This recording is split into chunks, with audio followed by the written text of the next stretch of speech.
League qualification. Absolutely, absolutely. I mean, we enjoyed his company, didn't we? We did. Standing here talking tactics was one of the best managers about. Right then, Michael's turn to be a manager because we've seen some fantastic individual performances, of course, as well as the teams throughout the season.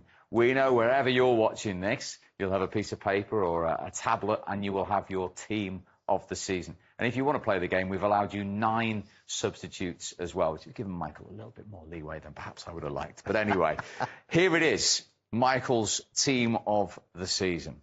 Some obvious ones and some discussion points.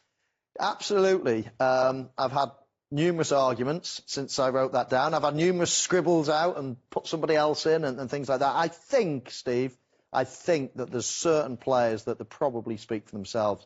I can't imagine anybody watching the Premier League this season is not going to have Erling Haaland, Harry Kane, Kevin De Bruyne, Rodri, even Odegaard. Saliba's been immense. So I think there are a few that are set in stone, whereas I think you could have quite justifiably say, let's go for the goalkeeper, for example. There's probably 4 or 5 goalkeepers that you could go for. He and the clean sheet tonight against Leicester. Only David De Gea has more Premier League clean sheets than Nick Pope.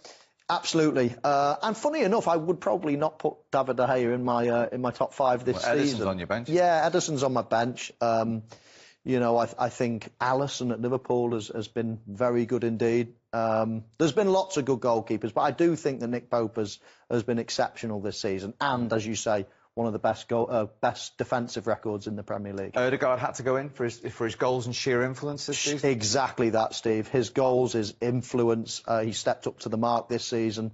Arsenal have had a fantastic season themselves, and to get their skipper in. And he's one of 2 players that I picked from the Arsenal team. Now, on the bench, Messrs Salah, Saka and Rashford, but Ivan Toney makes it in. He does. His numbers this season have been exceptional. Brentford have had a brilliant season. I did consider... I mean, when I first picked the team, I must admit, I had Saka in that position. And then I looked at his numbers and I just had a little rethink.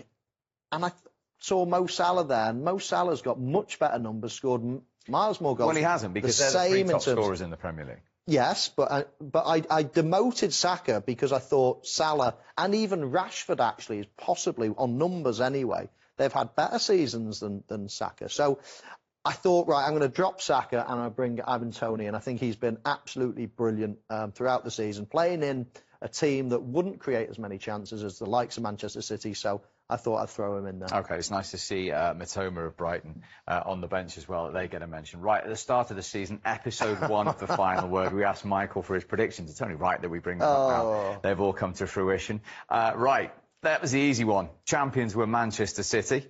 The top 4's interesting because none of those 3 teams have made it. No. I think the champions being Man City were quite an obvious one.